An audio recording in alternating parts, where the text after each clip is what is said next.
ಬೇಕಾಗುವ ಸಾಮಗ್ರಿಗಳು ಏನಂದರೆ ಈರುಳ್ಳಿ, ಹಸಿಮೆಣಸಿನ್ಕಾಯಿ, ಕರ್ಬೇವಿನ ಸೊಪ್ಪು ಮತ್ತು ಕೊತ್ತಂಬರಿ, ಸ್ವಲ್ಪ ಕಾಯಿ, ತೆಂಗಿನಕಾಯಿ. ಅದನ್ನು ನಾನು ತೊಳೆದು ಇವಾಗ ಎಲ್ಲ ಕಟ್ ಮಾಡ್ಕೊತೀನಿ. ಇದು ಒಗ್ಗರಣೆಗೆ ಎಣ್ಣೆ ಮತ್ತು ಸಾಸಿವೆ. ಓಕೆ, ಎಲ್ಲ ತೊಳೆದು ಇದು ಕ್ಲೀನಾಗಿ ಕಟ್ ಮಾಡ್ಕೊಳ್ಳೋಣ ಸಣ್ಣ. ಅಸ್ಸಲಾಮು ಅಲೈಕುಮ್. ಕಡಲೆಕಾಳು ಉಸ್ಲಿ ಮಾಡ್ತಾಯಿದ್ದೀನಿ. ಸ್ವಲ್ಪ ಮೊಳಕೆ ಬಂದಿದೆ. ಮೊಳಕೆ ಬಂದಿದ್ರೆ ಟೇಸ್ಟ್ ಚೆನ್ನಾಗಿರುತ್ತೆ. ಸಿಂಪಲಾಗಿ ಮನೆಯಲ್ಲೇ ಹೇಗೆ ರೆಡಿ ಮಾಡ್ಬೋದು ಅಂತ ನೋಡೋಣ ಬನ್ನಿ.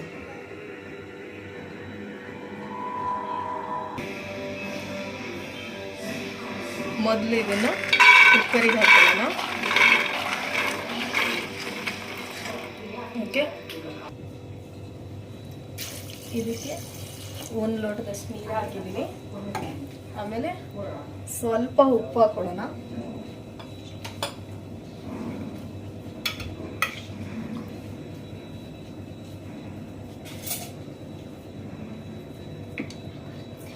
ಸ್ವಲ್ಪ ಉಪ್ಪು ಹಾಕೊಳ್ಳೋಣ.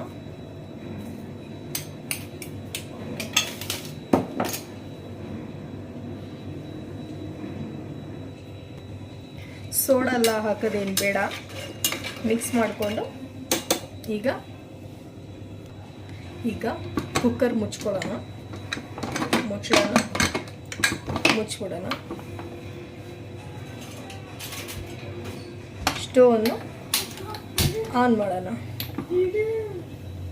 3 ವಿಸಿಲ್ ಬರೋವರೆಗೂ ಕೂಗಿಸ್ಕೊಳ್ಳೋಣ. ಆಮೇಲೆ ಹೇಗೆ ರೆಡಿ ಮಾಡೋದು. 3 ವಿಸಿಲ್ ಆಗಿದೆ. ಸ್ಟೋವ್ ಆಫ್ ಮಾಡ್ಕೊಳ್ಳೋಣ. ಈಗ ಒಗ್ಗರಣೆಗೆ ಏನೇನು ಸಾಮಗ್ರಿ ಬೇಕೋ ಎಲ್ಲ ರೆಡಿ ಮಾಡ್ಕೊಳ್ಳೋಣ. ಒಗ್ಗರಣೆಗೆ ಪಾತ್ರೆ ಇಟ್ಕೊಂಡಿದ್ದೀನಿ ಮತ್ತು ಸ್ಟವ್ ಆನ್ ಮಾಡ್ತಾ ಇದ್ದೀನಿ. ಸ್ವಲ್ಪ ಇದು ಕಾಯಿಲಿ, ಅಂದರೆ ಇದು ಸ್ವಲ್ಪ ಬಿಸಿ ಆಗಲಿ. ಎಣ್ಣೆ ಹಾಕ್ಕೊಳ್ಳೋಣ.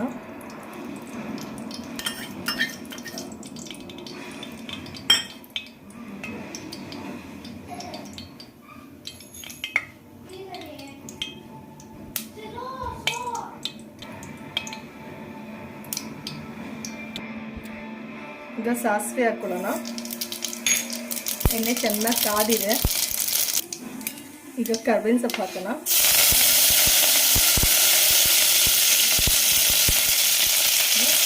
ಈರುಳ್ಳಿ ಹಾಕೋಣ.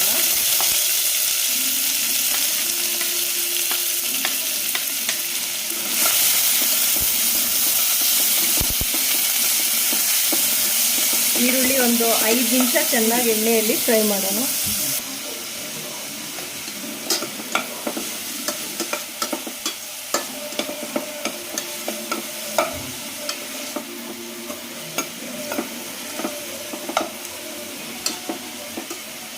Stove slow ಮಾಡಿಕೊಂಡಿದ್ದೆ.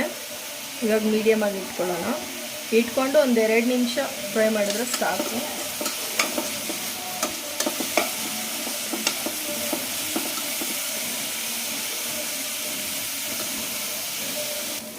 ಈಗ ಬೇಯಿಸಿರೋಂಥ ಕಡಲೆಕಾಳನ್ನು ಹಾಕೊಳ್ಳೋಣ.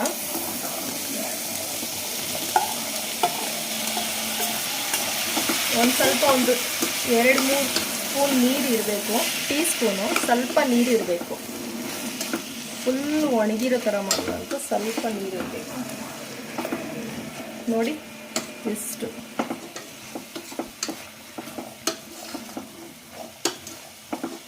ಆದರೆ ನಾನು ಉಪ್ಪು ಬೇಯಿಸ್ಬೇಕಾದ್ರೆ ಹಾಕಿದ್ದೀನಿ. ಆದ್ದರಿಂದ ಉಪ್ಪು ನೋಡಿಕೊಂಡು ಹಾಕೋಬೇಕು. ಈಗ ಇದು ಒಂದು 2-3 ನಿಮಿಷ ಸ್ಲೋವಲ್ಲಿ ಬೇಯಕ್ಕೆ ಬಿಡೋಣ. ಒಂದು 2-3 ನಿಮಿಷ.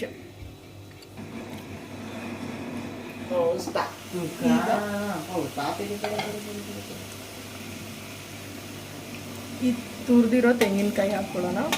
ಒಣ ಕೊಬ್ಬರಿ ಇದ್ರೂ ಪರವಾಗಿಲ್ಲ, ಹಾಕ್ಕೋಬೋದು.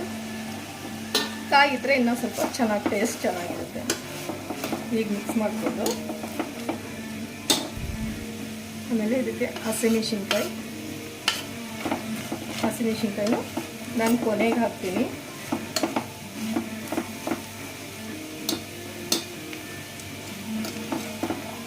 ಒಂದು ನಿಮಿಷ ಇದನ್ನು ಬಿಡೋಣ, ಒಂದೇ ಒಂದು ನಿಮಿಷ. ಅದಾದಮೇಲೆ ಮೇಲೆ ಕೊತ್ತಂಬರಿ ಸೊಪ್ಪು ಹಾಕೋಣ. ಈಗ ಮೇಲಿಂದ ಕೊತ್ತಂಬರಿ ಸೊಪ್ಪು ಉದುರಿಸ್ಕೊಳ್ಳೋಣ, ಸಣ್ಣದಾಗಿ ಹಚ್ಚಿರೋವಂಥದ್ದು. ಇನ್ನಷ್ಟೇ.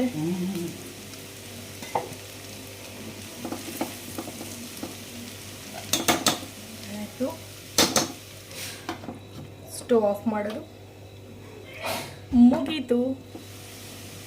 ಕಡಲೆಕಾಯಿ ಉಸ್ಲಿ. ಇದು ಉಳಿದಿರೋ ನೀರು, ಇದು ವೇಸ್ಟ್ ಆಗಲ್ಲ. ಇದರಲ್ಲೂ ನಾವು ಆರಾಮಾಗಿ ಸೂಪ್ ಮಾಡ್ಬೋದು. ಸೂಪ್ ಮಾಡಿ ತೋರಿಸ್ತೀನಿ ನೋಡಿ. ನೋಡಿ ಎಷ್ಟು ಚೆನ್ನಾಗಿ ಕಾಣ್ತಿದೆ. ಈಗ ಸರ್ವಿಂಗ್ ಬೌಲಲ್ಲಿ ಸರ್ವ್ ಮಾಡ್ಕೊಳ್ಳೋಣ.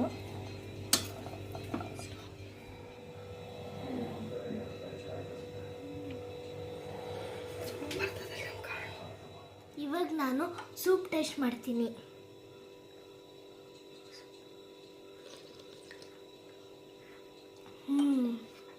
ಸೂಪರ್. ಥ್ಯಾಂಕ್ ಯು ಮಮ್ಮ.